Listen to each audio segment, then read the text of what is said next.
할렐루야.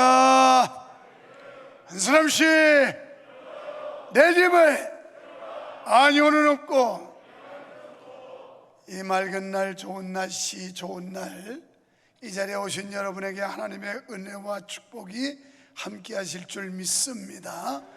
마스크 쓰고 찬양하느라고 참 애썼어요. 비행기 타고 오는데 아마 필리핀어인데 미국 시민권자인 것 같았습니다. 옆자리 앞에 앉았는데 도시락을 안 먹는 것처럼 딴짓하더니 먹는데 이걸 떠내다가 또 마스크 얼른 쓰고 또 이렇게 내렸다고 또 쓰고 도시락도 부었다. 이렇게 예민해요. 그리고 마스크 쓰고 노래한다는 게 하려고 하면 자꾸 내려와가지고 이거 올려야 되고 이렇게 힘들어요. 이놈의 마스크 언제 끝날라는지. 어차피 미국처럼 확 풀어가지고 그냥 감기 독감 걸리듯이 그냥 지나가는 거예요. 이거 기저질환 있는 사람은 독감 걸려도 급성폐렴으로 죽고 살고 그래요. 뭐 이거 코로나 걸렸다고 살고 죽는 것만도 아니거든요. 그런데 아직도 이거 그냥 통제를 받아서 또 우리 서로 이렇게 안전을 지키고 있느라고 참 수고 많아요. 자, 옆에 사람은 안 들리겠지만 이렇게 한번 옆에 사람과 고백해. 우리 교회 좋은 교회입니다. 여러분, 진짜 우리 교회 좋은 교회인 줄 믿으시면 아멘 합시다. 조금 전에 영상 보셨죠? 우리가 이 아름다운 성전, 마치 콘서트장 같은 이런 우아하고 웅장하고 인테리어가 잘 꾸며졌고, 그리고 음향이 빵빵하고 설교도 빵빵하고, 이런 데서 은혜 받는 게 얼마나 큰 축복이냐고요. 저 영상 나온 저 교회는 차고 빌려서 예배하다가 또 그거 내놓으라고 그래서 또 다른 집에 차고 빌려가지고 그거 절반은 3분의 1 정도는 그 안에 의직관에서 하고 나머지는 한 데서 예배하는 겁니다. 그런 데다 되면 우리 교회가 우리들이 얼마나 축복받은 사람들인가 하는 거 한번 생각해 볼 필요가 있어요. 저 영상을 보냄받고 급히 건너가서 현장을 보았습니다. 성령께서 내 마음을 뜨겁게 움직였고 저들에게 예배 처소를 만들어줘야 되겠다 하는 게 결론이었습니다. 지난 주일 기도회 인도하는데 하나님께서 내 마음을 감동하시고 네가 먼저 하면 어떻겠느냐, 그래서 내가 먼저 1,000만 원을 하기로 했어요. 여러분, 우리 장로님들께 얘기했습니다. 장로님은 가난하든 부자든 하여튼 장로님이면 최하 50만 원 이상 해야 된다.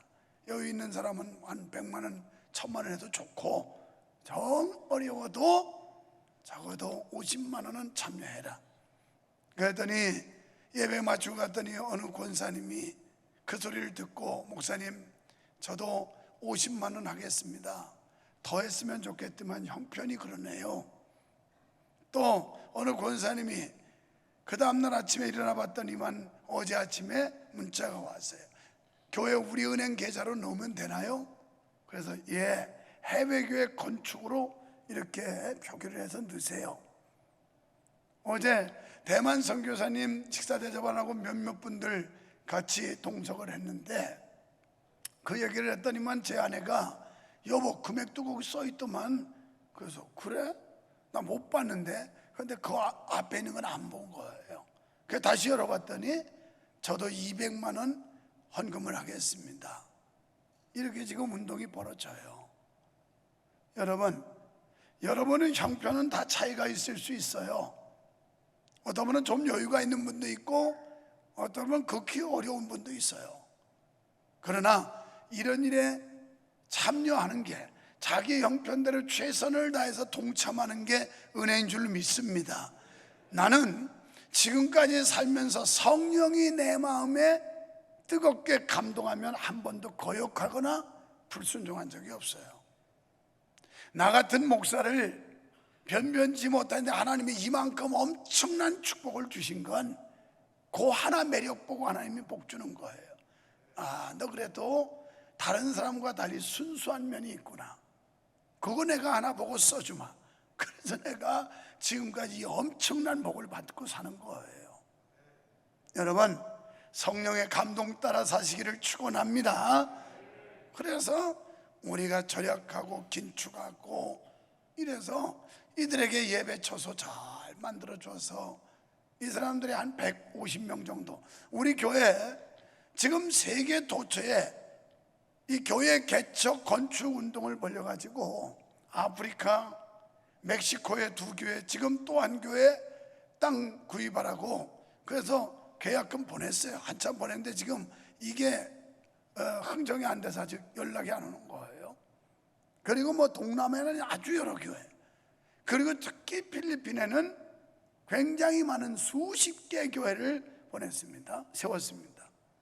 너무 재밌어요. 필리핀이 교인들 그냥 30-40명 모이는 데다가 가능성 있는 목회자한테 예배당 지어주면요 1년 2년이면 100명이 넘어가요. 이것처럼 신나는 데가 어디 있겠어요. 이래서 우리 교회는 수십 개의 해외 교회를 건축하는 이런 교회. 이런 교회가 좋은 교회지. 이런 교회가 좋은 교회지. 뭐가 좋은 교회냐고요. 뭐가 교회. 그래서 적어도 우리 교회가 좋은 교회라고 하는 그 의식, 이거 가지고 앉아 있어야 여러분이 은혜 받지. 그렇지 않으면 은혜를 못 받아요.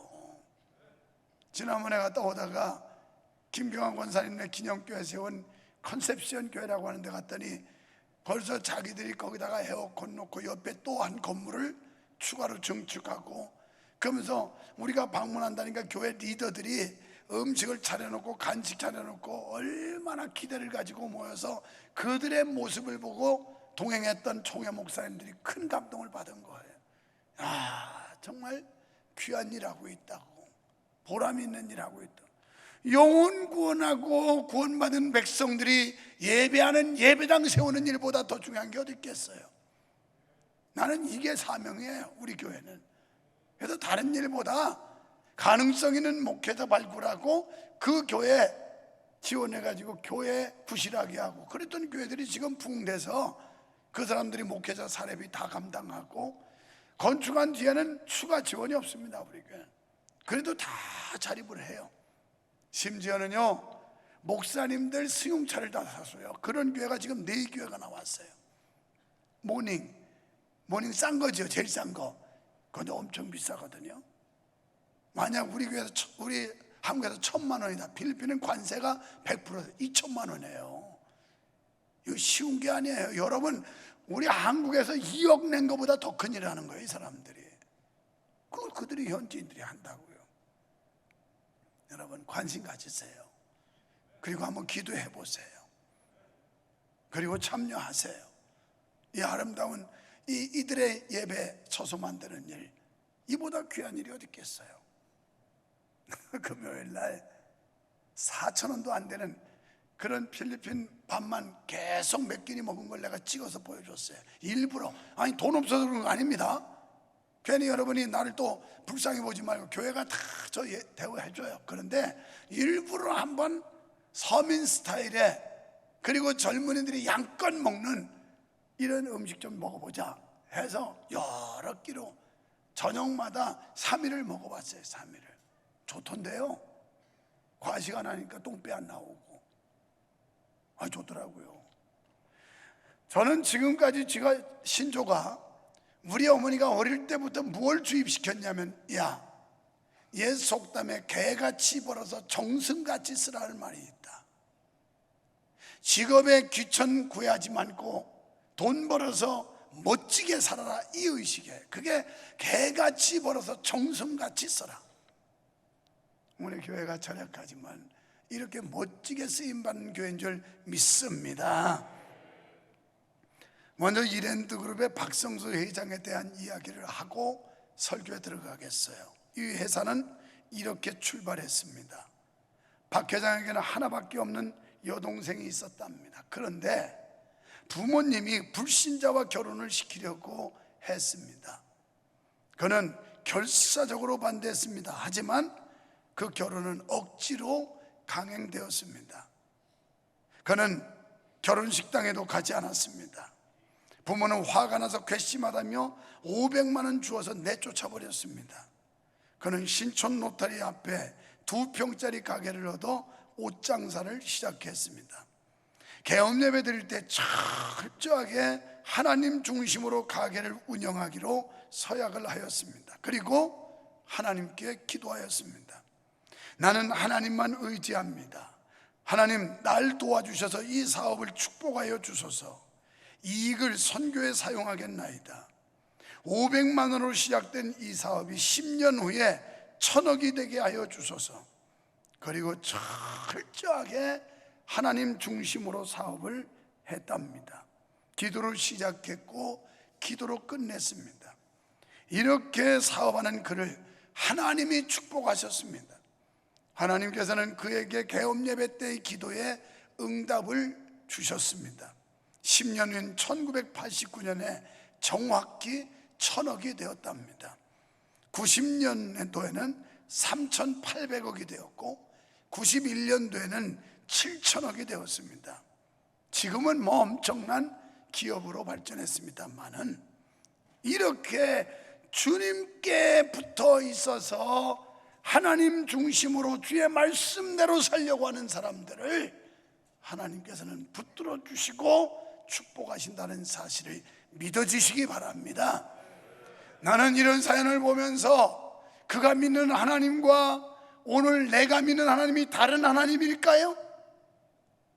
그가 믿는 하나님과 여러분이 믿는 하나님이 다른 하나님일까요?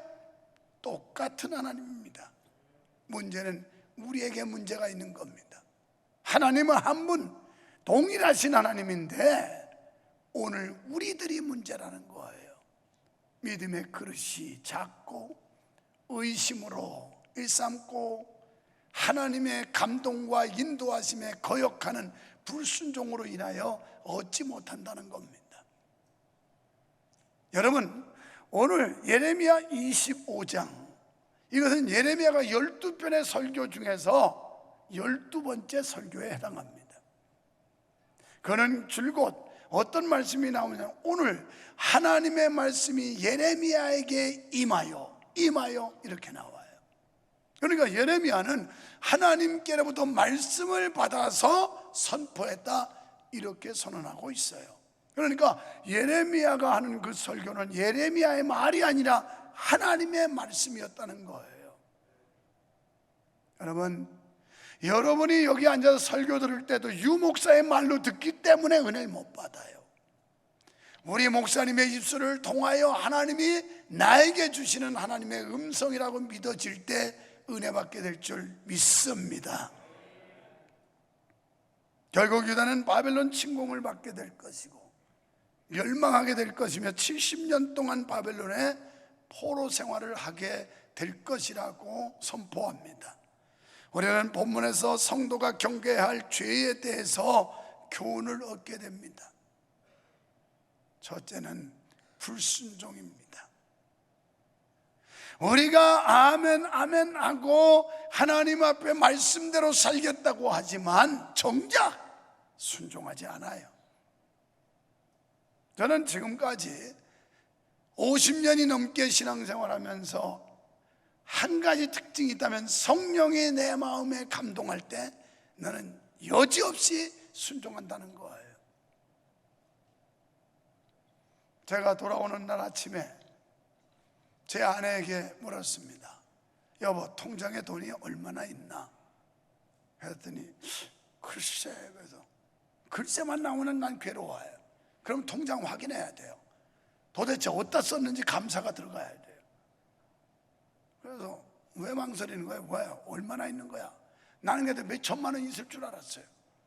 그랬더니 천 몇백만 원쯤 될 거래요. 그런데 그게 청년들이 지금 외상으로 비행기표를 끊었기 때문에 그거 카드에서 빠져나가면 없을 거래요. 아유, 곤란한데. 그러고도 더 이상 말을 안 했어요. 그리고 금요 기도회 때 선포했어요. 내 아내 보고도 얘기하지 않았지만 내가 먼저 종잣돈을 내야 된다. 하나님 앞에. 이게 성령이 내 마음속에 감동하면서 네가 먼저 지내봐라, 이 마음으로 금요일날 선포한 거예요. 우리 1,000만 원 내가 헌금한다고. 어차피 뭐 사례비 또 받게 될 거니까 그런다고. 오늘 우리가 성령이 여러분에게 순간순간 환경과 상황과 여러 가지 역사를 통해 우리에게 계시하고 감동하지만 듣지 않아요. 그리고 자기에게 유리한 것만 받아들이려고 해요. 조금이라도 손해나거나 불리하다고 생각하면 무시해버려요. 여러분, 성령을 거역하는 죄는 사함받지 못한다고 그랬어요. 우리가 그리스도인으로서 성령의 감동과 성령의 인도 따라 사는 사람, 이 사람이 진정한 크리스찬이에요. 그게 곧 성도예요. 그래서 한번 성령의 인도 따라 살아보세요. 하나님이 복 주십니다. 나는 내 마음속에 성령이 움직이고 역사할 때 그대로 순종하는, 또 그렇게 살려고 노력하는 사람이에요. 그랬더니 하나님이 오늘날 엄청난 축복을 주셨어요. 나 같은 이 무지랭이 같은 시원찮은 목사가 이런 영광, 이런 축복, 어마어마한 거죠. 어마어마한 거예요. 내가 우스갯소리로 내 아내한테, 여보, 당신 나 만나기 전에 너가 뭐 소개했다나 중매했다나 그래서 인하공대 나온 뭐 회사 과장 한번 손봤다며, 그 사람 만났으면 어떻게 될까? 지금 당신 현실이 어떻게 됐을까? 벌써 명퇴했겠지? 그리고 지금 나 만난 것처럼 세계를 무대 담아서 다닐 수 있었을까? 아이고, 왜 자꾸 그런 소리 하냐고. 아니, 그거 한번 생각해 보자고. 어떻게 나 잘 만났지? 잘 만났지요. 하나님 은혜로 잘 만난 거지. 나 안 만났으면 저 여자가 무슨 재주로 세계를 발판 삼아서 쫓아다니면서 남편 가는 길에 항상 같이 동반해서,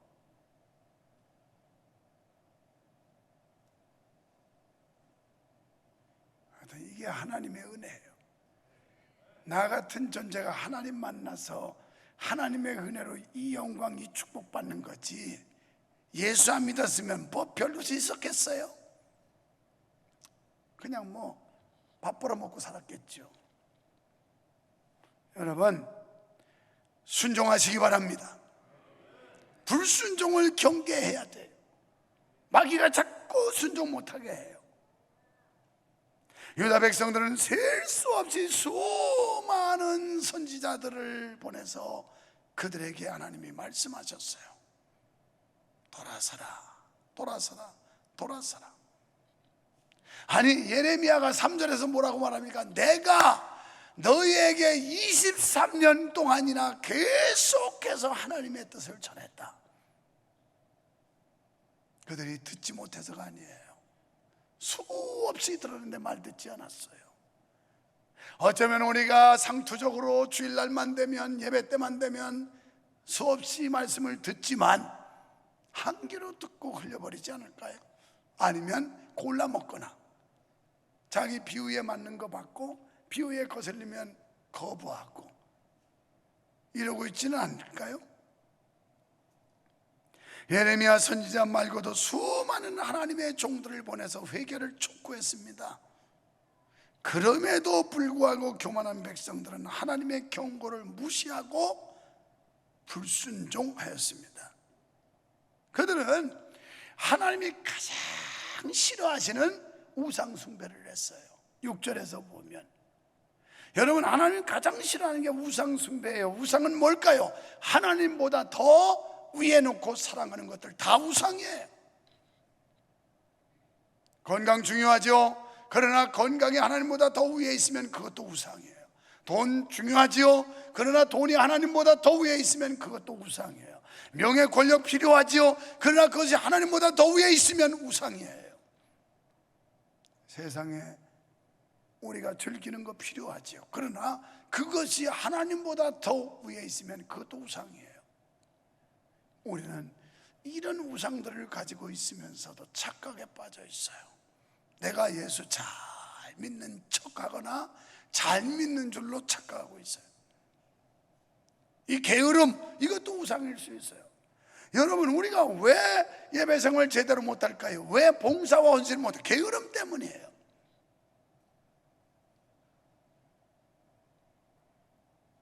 그들의 우상 숭배는 하나님의 노를 격동시켰습니다.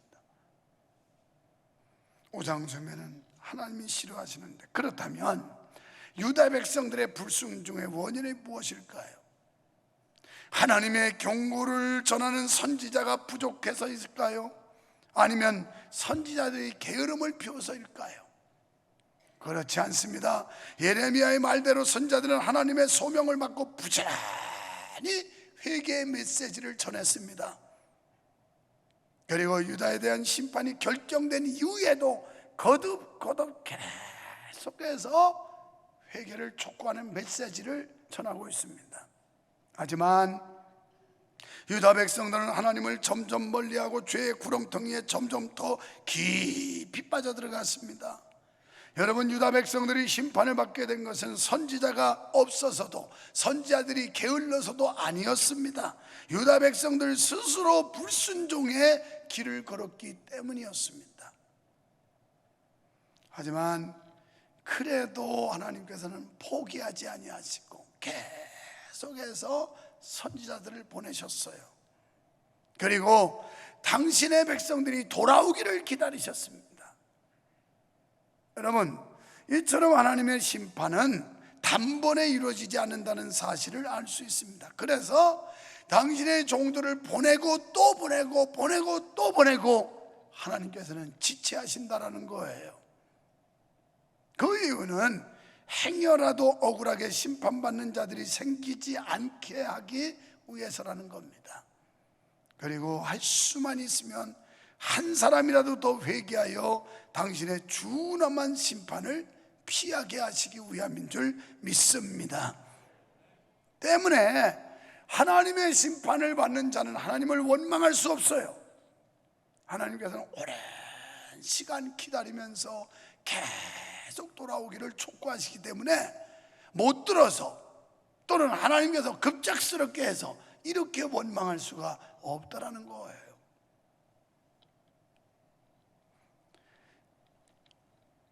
여러분, 지금 당장이라도 죄악으로 관영한 나라나 개인을 심판하실 수 있지만 지체하시면 한 사람이라도 더 하나님께 돌아오게 하시려 하심임을 믿으시면 아멘 합시다. 이것이 하나님의 자상한 은혜요 배려임을 잊지 말아야 합니다. 그래서 우리는 하나님의 말씀을 들을 때마다 이것이 나에게 마지막 기회다, 하나님이 마지막으로 나에게 회개할 기회를 주셨다, 이렇게 받아들여야 돼요. 아이고, 뭐 오늘 아니면 내일, 올해 아니면 내년에. 천만의 말씀. 오늘 일부 예배 때도 오늘 권사님이 큰 수술, 위험한 수술을 받고 토요일 날 퇴원한 데 왔어요. 너무 눈물 저기. 그래서 어떻게 왔는지 핏주머니를 차고. 그래도 현재까지는 감사하게 의사들이 수술하기 싫다고 해도 효과 없다고 막 전부 손살에 치면서 의사들이 뭐라 하냐면, 나 솔직히 당신 수술하기 싫다고, 자신 없다고. 그런데 그렇게 우리가 했던 것보다는 그래도 상당히 희망적이었고, 앞으로 더 기도하겠습니다마는 더 희망적이라서 더 이상 생명의 위협을 당하지 않는 그런 결과가 있기를 지금 믿고 기도하고 있습니다만은, 멀쩡했던 몸들도 그런 거예요. 지난주에 어느 집사님 앞에서 만났더니 머리에 꽈리같이 뭐 이상한 게 막 생겨가지고, 이거 다 긴장되는 거 아닙니까? 이 머리에 이런 것들 생기면. 젊은 집사님. 여러분, 오늘 저와 여러분이 오늘 하나님께 예배하고 이 메시지를 듣는 시간이 마지막 기회라고 생각해 보세요. 얼마나 진지해질까요? 얼마나 간절해질까요? 얼마나 신중해질까요? 얼마나 경건해질까요? 그런 마음으로 들으시기를 바랍니다. 베드로서 3장 9절에 주의 약속은 어떤 이들이 더디다고 생각하는 것 같이 더딘 것이 아니라 오직 주께서는 너희를 대하여 오래 참으사 아무도 멸망하지 아니하고 다 회개하기에 이르기를 원하시느니라. 아멘. 하나님의 소원이 뭐냐?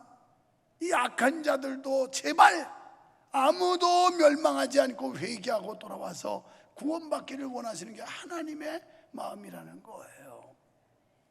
에스겔 33장 11절에서는 너는 그들에게 말하라. 주 여호와의 말씀이니라. 나의 삶을 두고 맹세하노니 나는 악인이 죽는 것을 기뻐하지 아니하고 악인이 그의 길에서 돌이켜 떠나 사는 것을 기뻐하노라.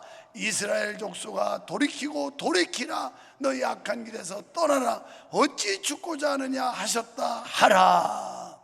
이게 하나님 마음이에요.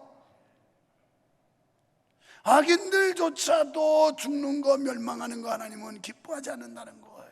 하물며 주의 백성된 우리가 회개하고 다시 돌아서기를 얼마나 하나님께서 학수고대하시겠어요. 그래서 선지자들을 계속 보내가지고 경고도 하고 회개를 촉구하기도 하고 하신 겁니다. 사랑하는 성도 여러분, 우리 하나님은 진노 중에도 긍휼을 잊지 않으시는 분이심을 믿으시기 바랍니다. 그래서 12절로 14절에서 70년 뒤에는 다시 돌아오리라. 그러면 희망을 주세요.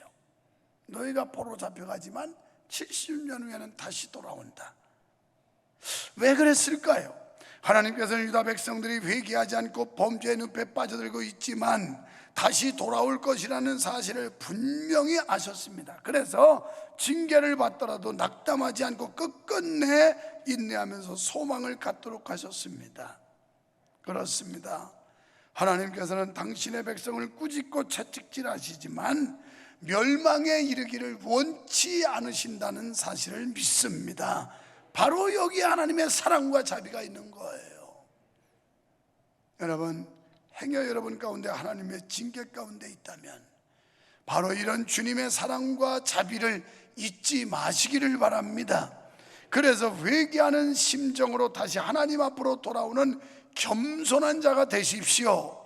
하나님께서는 다른 길로 가는 자녀를 사랑의 매로 다스릴지언정 다시 돌아올 수 없도록 그 정도로 파멸시키는 분이 아니라는 거예요.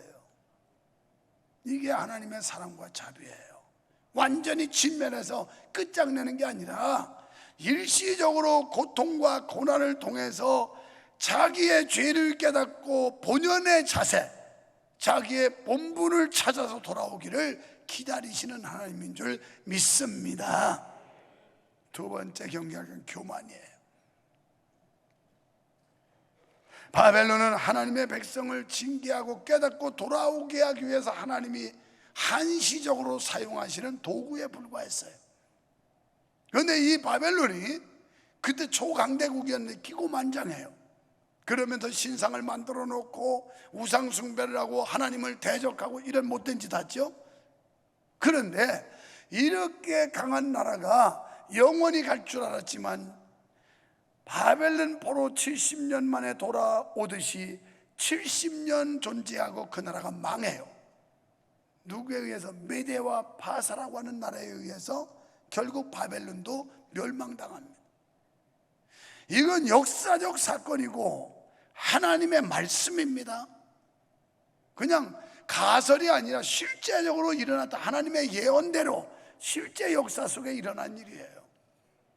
그래서 바벨론이 부강하고 왕성하고 세계 초강대국의 힘을 발휘했던 바벨론이 결국 70년 만에 느부갓네살 정권이 무너져요.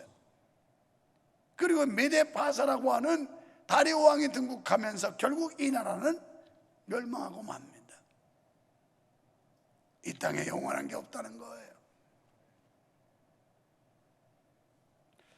실로 누구도 예측하지 못한 바벨론의 멸망을 보면서 결국 하나님 앞에서 교만한 개인과 국가는 망한다라는 거예요. 이 모든 것은 역사의 주관자이신 하나님께서 간섭하시고 개입하신다는 걸 보여주는 겁니다. 그리고 하나님께서는 15절에서 술잔의 비유를 통해 이방나라의 심판을 경고하십니다. 하나님은 예레미야에게 진노의 술잔을 주어 이방나라들이 취하도록 먹고 쓰러져 다시는 일어나지 못하게 하라고 명령하십니다. 결국 이방나라들도 하나님의 진노를 받아 멸망하게 될 것을 비유적으로 설명하고 있는데, 여기서 진노의 술잔이 하나님에 의해 주어졌음을 말씀하고 있어요. 16절에는 칼을 보낸다고 그랬습니다. 이 칼은 전쟁을 상징해요. 그리고 전쟁은 결국 멸망이에요. 또 17절에 여호와의 손에서 그 잔을 받는다고 말씀하는데, 이는 불신 이방인들의 멸망도 결국은 하나님의 손에 의하여 이루어진다. 우리는 흔히 생각하기를 국가를 지탱하는 건 국력, 군사력, 경제력 이런 거라고 생각하지요. 그러나 그거 가지고 다 국가를 지탱하는 게 아니라 하나님이 지켜줘야 된다는 거예요. 그래서 우리는 나라와 백성을 위해서 기도해야 될 이유가 여기에 있는 거예요. 우리나라가 잘 되기를 위해서. 글쎄 꼭 그렇다고 말할 수 있을지 모르지만 러시아, 우크라이나하고 전쟁 초기만 해도 뭐 며칠 만에 다 집어삼킬 것 같았지만 지금 상상외로 반전이 일어나고 있죠. 러시아는 이제 포탄 다 쏘가지고 쏠 게 없고 탱크 다 부셔먹어가지고 60년대 2차 대전 때 쓰던 그런 탱크 갖고 와가지고 전쟁하겠다고 지금 나서고, 아니 세계 초강대국 군사력을 자랑했던 나라가 지금 처참하게 깨지고 있어요. 처참하게. 그러니까 이런 거 가지고 되는 게 아니라 하나님이 주관하시고 간섭한다는 거예요. 하나님. 그래서 사무엘상 2장 6절에 보면 우리가 믿던 하나님은 어떤 하나님인가? 여호와는 죽이기도 하시고 살리기도 하시며 스올에 내리기도 하시고 거기에서 올라가기도 하시고, 여호와는 가난하게도 하시고 부하게도 하시며 낮추기도 하시고 높이기도 하시는도다. 아멘.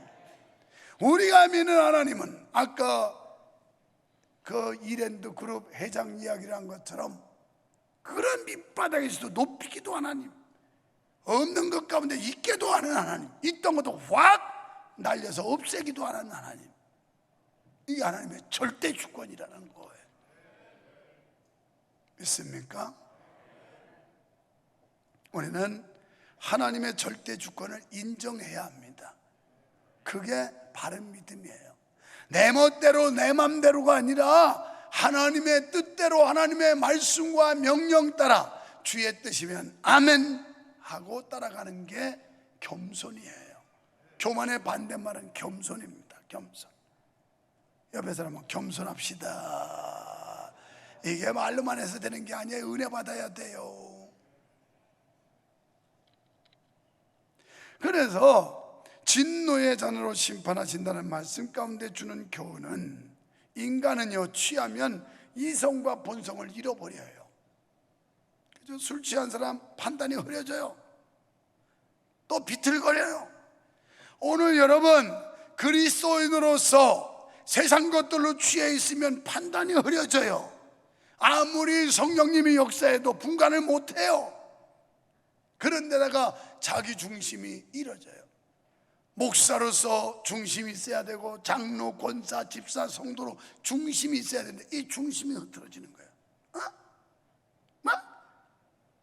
과간이지요. 그래서 꼭지 떨어지고 술 먹으면 뭐야 인마 목사다. 뭐야 목사라고 이 새끼야. 뭐야 이게 술 취하면 이렇게 되는 거예요. 오늘 여러분 세상의 잘못된 것들로 취해놓으면 바른 교훈을 듣지를 않아요. 술 먹은 사람이 뭐 알아듣습니까? 뭐랄까? 왕년에 많이 해봤지. 아유 요새 재밌는 일이 너무 많아 목회하면서.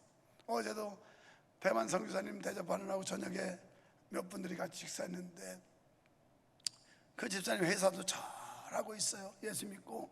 그리고 하나님의 영광을 위해서 기꺼이 막 나서고 앞장서는데, 또 지금은 또 대학교에서 강의해달라고, 교수를 해달라고 또 그래가지고 그래도 너무 강의 시간이 많이 들어서 그렇게 난 못한다고, 안 한다고 막 그랬더니, 그러면 조금만 하더라도 해주고 다 내년부터 좀 더 해달라고 막 이런 막 신나는 일이 생기는 거야. 이거 하나님이 높여주니까 이게 뭐 방향 전환해가지고 하나님 앞에 바로 서니까 하나님이 명예 주고, 그 사람이 대학 교수 안 해도 자기 사업 잘해서 사장이니까 괜찮아요. 그런데 명예 주는 거야, 명예 주는 거야, 명예 주는 거야, 명예 주는 거야.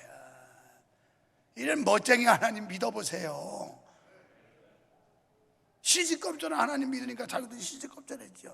우리 아버지 백그라운드가 얼마나 든든한지 이런 멋쟁이 하나님 믿으면 어깨 딱 벌어져가지고 어깨에 힘 딱 생겨가지고, 야, 우리 아버지가 누군지 알아? 뭐 이러고. 물론 막 그러면 저 위에 계신 분이야, 위에 계신 분, 높으신 분이야. 사랑하는 여러분, 결국 예루살렘 유다뿐 아니라 이방 나라들까지 모두 다 심판을 받게 된다는 말씀이 본문인데요, 물론 이것은 영적으로 그리스도가 이 땅에 다시 오실 때 완전하게 이루어지는 겁니다. 그래서 믿는 자들은 영광을, 믿지 않는 자들은 심판을 받게 되는 날을 말하는데, 하나님의 백성이든 하나님을 모르는 이방 민족이든 우상을 숭배하고 죄악을 일삼으면 끝까지 회개를 거부한 자들에게 하나님의 준엄한 심판이 임한다라는 거예요. 예수 그리스도를 통해 사죄의 은총을 받지 않고는 그 어느 누구도 하나님의 준엄한 심판을 면할 수가 없습니다.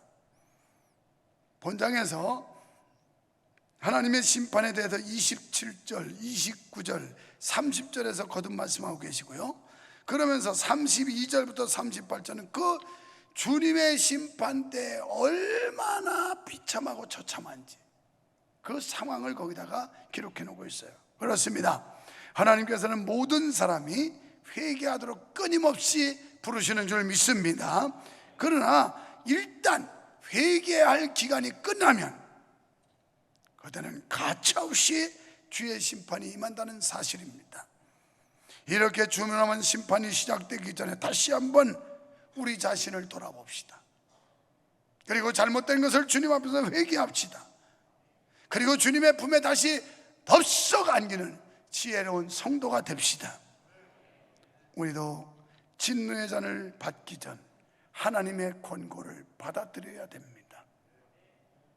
깨어있는 성도 돼서 하나님의 권고 무시하시지 말고 그 권고를 기쁨으로 받아들이십시오. 가장 지혜로운 자는 하나님의 권고를 받고 바로 돌아서는 겁니다. 예레미야 선지자의 바른 메시지와 반대로 거짓 선지자들은 심판이 없다고 거짓말했어요. 걱정하지 말아라, 편안하다, 안전하다, 계속 이렇게 백성들을 미혹했어요. 지금도 마귀는 그래 너무 고지고대로 믿지 마. 저 목사님이 설교하는 거 괜히 너 귀찮으라고 그러는 거야. 그렇지, 믿지 마. 마귀는 지금 계속 속삭일 겁니다. 의심을 불어넣을 겁니다. 그런데 성령은 우리로 하여금 동의하게 하고 아멘, 그렇군요, 오늘 말씀이 나 들으라고 주시는 말씀이군요, 이렇게 반응을 하게 해요. 여러분 모두 후자가 되시기를 축원합니다. 오늘도 하나님 앞에서 회개하고 경건에 이르라고 하는 성령의 음성에 귀를 기울이시고 주의 말씀 따라 사는 성도 여러분 되시기를 주의 이름으로 축원합니다. 하나님 아버지 감사합니다. 감사합니다. 우리의 귀를 열어주시옵소서, 눈을 열어주시옵소서, 생각을 열어주시옵소서, 마음을 열어주시옵소서. 주의 말씀 받고 성령의 감동과 인도 따라 살게 하여 주시옵소서. 예수님 이름으로 기도하옵나이다. 아멘.